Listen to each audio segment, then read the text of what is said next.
Hello बच्चों, आज हम बात करेंगे नॉर्मेलिटी मिक्सचर्स की। ठीक है, अब इसमें भी हम उस तरह के मिक्सचर्स हैं जिसमें हमने सेम टाइप का सोल्यूशन मिलाया है। ठीक है, यानी कि अगर इसको हम बात करें कि अगर हमारे पास एक बीकर है जिसका जो नॉर्मेलिटी N1 है और इसका जो वॉल्यूम है वो V1 है। ठीक है, अब यहाँ पर और ये कोई ए टाइप का सोल्यूशन है, ए टाइप का सोल्यूशन ये मान लो आप।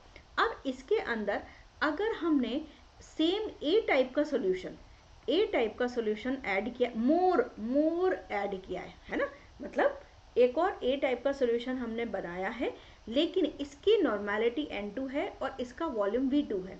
तो अब यहाँ पर जो है फाइनल सॉल्यूशन की नॉर्मेलिटी कितनी होगी, फाइनल सॉल्यूशन की नॉर्मेलिटी निकालना है।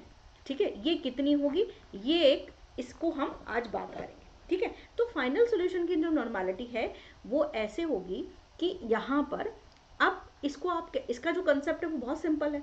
देखो नॉर्मेलिटी का फॉर्मूला क्या है, नॉर्मेलिटी का फॉर्मूला ये है कि number of gram equivalent upon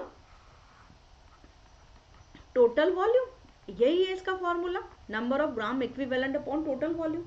अब यहाँ पर मुझे ये बताओ बेटा कि यहाँ पर जो फर्स्ट सॉल्यूशन है इसमें नंबर ऑफ ग्राम इक्विवेलेंट कितने हैं, पहले सॉल्यूशन में नंबर ऑफ ग्राम इक्विवेलेंट है N1 V1। ठीक है, और जो दूसरा सॉल्यूशन है ए टाइप का ही, तो इसके ग्राम इक्विवेलेंट कितने हैं, N2 इंटू V2। ठीक है, यही फॉर्मूला होता है आपका ग्राम इक्विवेलेंट, वो तो होता ही है ना, जो हमने प्रीवियस वीडियो में पढ़ा था। अगर आपको number how to find out the gram equivalent तो आप मेरे चैनल पे जाके पता कर सकते हैं, ये वीडियो मैंने डाला हुआ। तो नंबर ऑफ ग्राम इक्विवेलेंट कितना है, N1 V1 total number of gram equivalent, और N2 V2 अपॉन यहाँ पर टोटल वॉल्यूम कितना है V1 प्लस V2, तो ये फॉर्मूला लगेगा। सपोज इट अगर हम सेम टाइप का सॉल्यूशन एक और ऐड करते हैं, कोई नया जिसकी नॉर्मेलिटी N3 है और इसका वॉल्यूम V3 है ना, तो यहाँ पर आप इसमें क्या ऐड ऑन कर दोगे, बस वही N3 V3 upon plus V3, समझ में आ गया, यहाँ पर आप उसमें ऐड कर दो। और अगर आपने ऐसे n number of solutions add करे हैं, nn वाले और यहाँ पर ऐसे Vn वाले, तो बस आप इसमें ऐड ऑन करते जाइए, बस यही सिंपल कंसेप्ट है।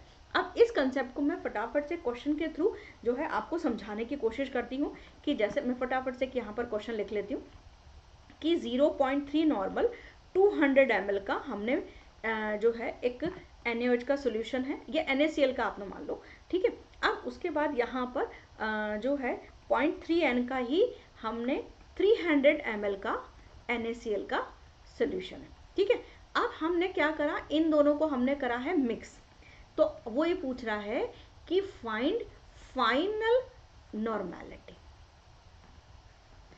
ऑफ सॉल्यूशन,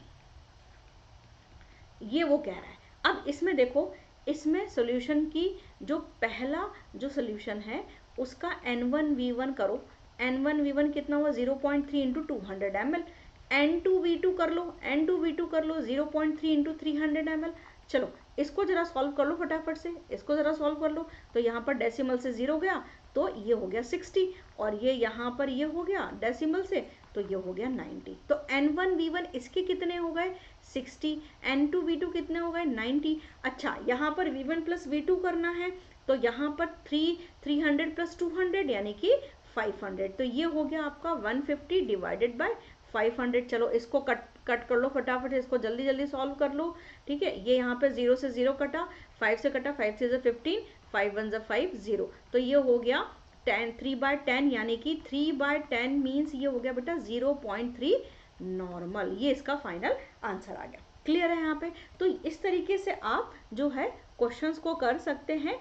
और यहाँ पर जो है N1 V1 अगर आपका सेम टाइप का आपने मिक्सचर लगाया है तो सीधे सीधे से आपको N1 V1 plus N2 V2 and upon V1 plus V2, ऐसे आपने अगर 3 सॉल्यूशंस ऐड ऑन किए हैं तो 3 कर लीजिए, N1 V1 plus N2 V2 plus N3 V3 upon V1 plus V2 plus V3। ठीक है, तो कोई कंफ्यूजन ही नहीं है उसमें। आई होप आपको लेक्चर समझ में आया होगा, कोई भी डाउट है तो पूछिए कमेंट में, और अदरवाइज लाइक शेयर सब्सक्राइब तो करते ही रहिए। ठीक है, और हमारी ऑनलाइन क्लासेस को ज्वाइन करने के लिए आप गिवन नंबर पे कांटेक्ट कर सकते हैं। Thank you.